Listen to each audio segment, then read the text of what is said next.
Pozdravljeni! Pred nami je že tretja dirka na koledarju sezone 2020, Velika nagrada Madžarske. Po končani Veliki nagradi Štajerske so se ekipe takoj preselile, tako da v 14 dneh smo vsak vikend imeli po eno dirko. A poglejmo v tem uvodnem prispevku, kaj nas čaka in o čem lahko govorimo, še preden se aktivnost na progi pravzaprav začne.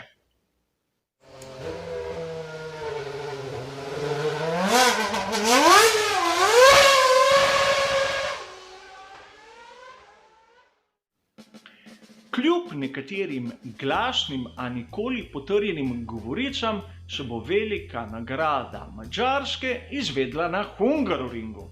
Namreč zaradi nekako ostrejših zahtev madžarske vlade so mnogi začeli širiti govorico, da naj bi videli že tretjo dirko na Red Bull ringu.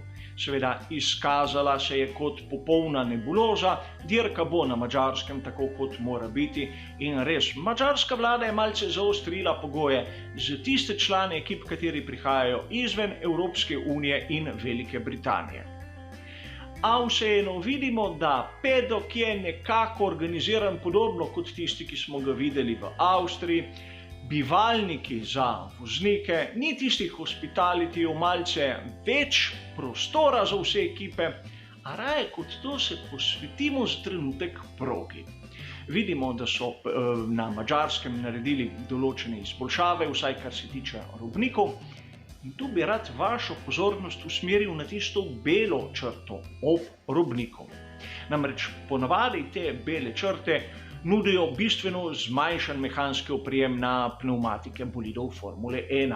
So gladke v primerjavi s tistim asfaltom, kateri nudi določen oprijem in je grob. In če pogledamo povečavo te bele črte, bomo videli, kako na Madžarskem so tudi to belo črto naredili manj gladko in bolj grobo, tako da bojo vsaj delno nadomestili tisto izgubo mehanskega oprijema. A to kot zanimivost. Tudi tokrat v tem uvodnem prispevku se bomo vrnili malce v preteklost, na tiste izvedbe Velike nagrade Madžarske, katere so zanimive.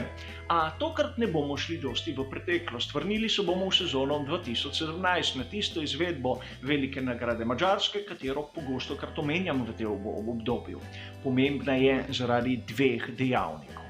Najprej zaradi dvojne zmage pri Ferrariju, kjer je Sebastian Vettel zmagal pred Kimijem Raikkonenom.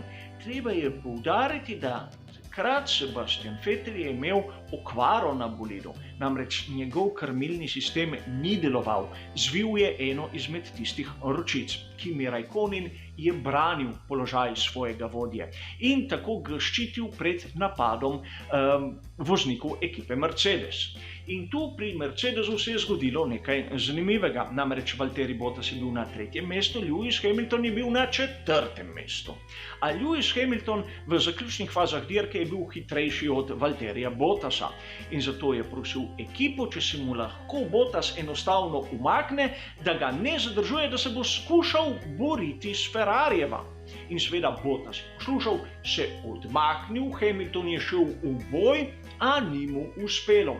V zaključnih fazah dirke je vrnil 3. mesto Valtteriju Bottasu. In tu imamo sedaj dva različna vidika, dva različna pogleda na ta manever.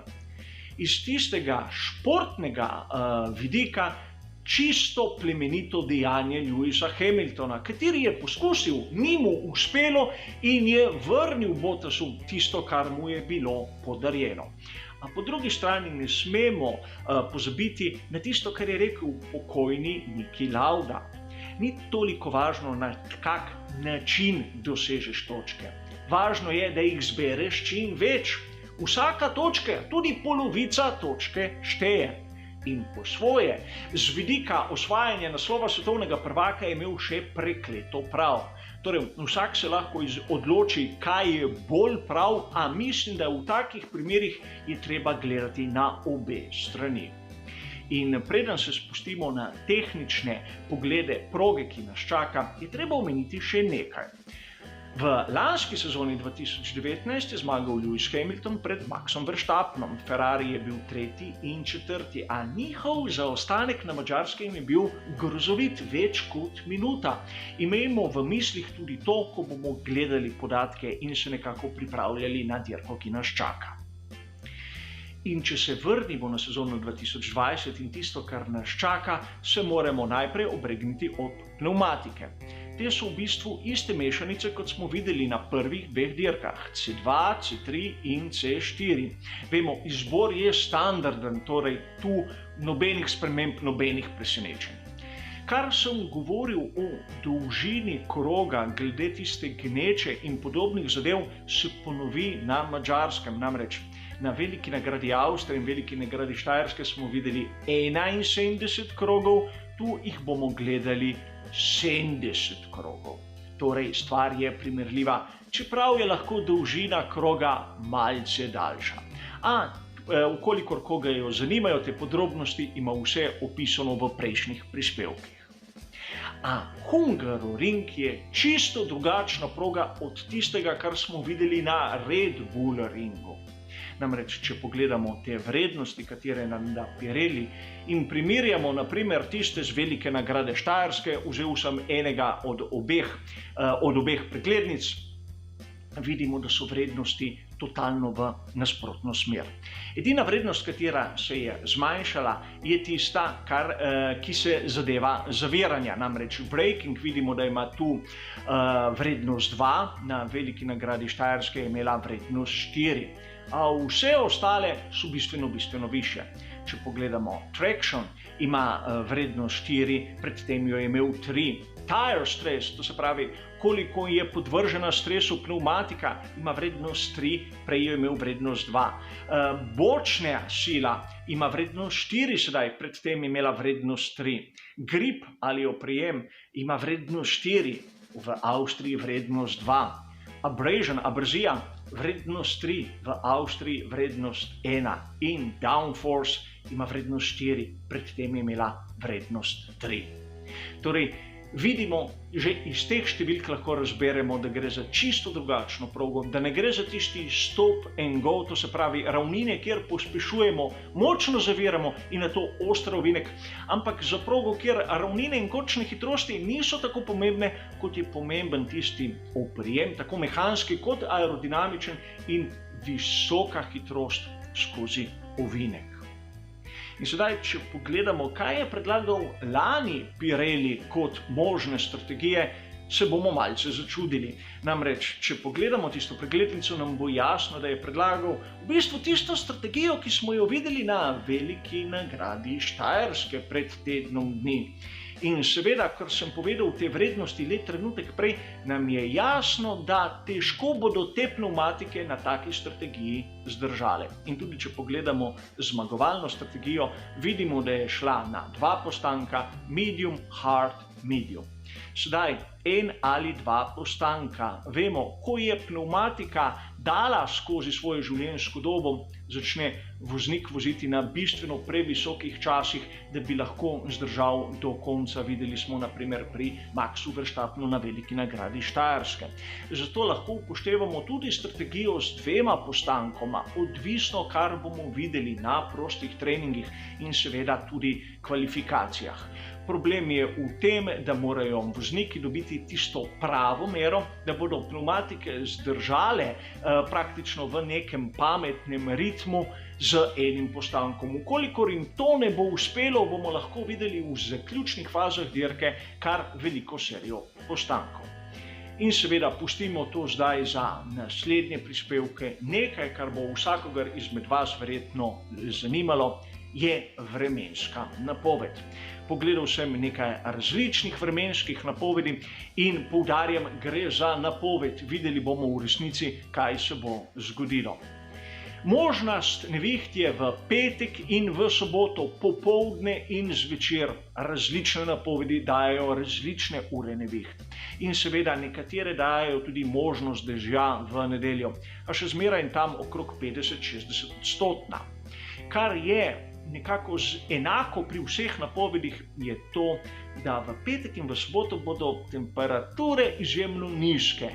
med 15 in 20 stopinj.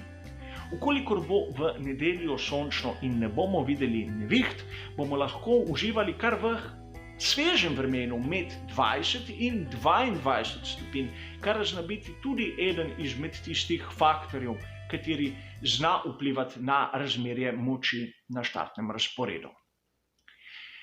Preden se spustimo na neko tehnično zanimivost, še razpredelnica, kjer vidimo, katere elemente pogonskih sklopov so porabili določeni vozniki, nič novega, nič presenetljivega. Rad bi poudaril, da v tem začetku sezone smo videli že kar 3 menjave na tisti kontrolni elektroniki, a videli bomo, kaj nas čaka naprej. In še kratka novica, pri Alfa Romeo Racing Robert Kubica na mesto Kimija Räikkönena na prvem prostem treningu. Kar se tiče pa tistih tehničnih zanimivosti, še preden se spustimo na veliko nagrado Madžarske, nekaj, kar smo videli na veliki nagradi Avstrije. Ukolikor pogledate to fotografijo, vidite, kako se je vozil Mercedes na ravnini in rad bi poudaril položaj volana sistema DAS. Namreč, ukolikor pozorno pogledate položaj volana, boste videli, da imamo različne položaje. Ne samo tisti, kateri je normalen in tisti, v katerem deluje sistem DAS, ampak tukaj ni neko stopnjo vmes. In to je treba poudariti. To se dogaja na ravninah, ne ko bolid zavija.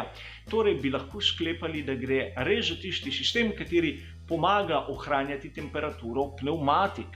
In ne gre za tiste faze dirke, kjer bi lahko rekli, da so bili to tisti izhodni krogi, ko je treba ogrevati pnevmatiko oziroma ohranjati temperaturo, naprimer za safety carjem ali kaj podobnega. To so praktično izseki iz same dirke.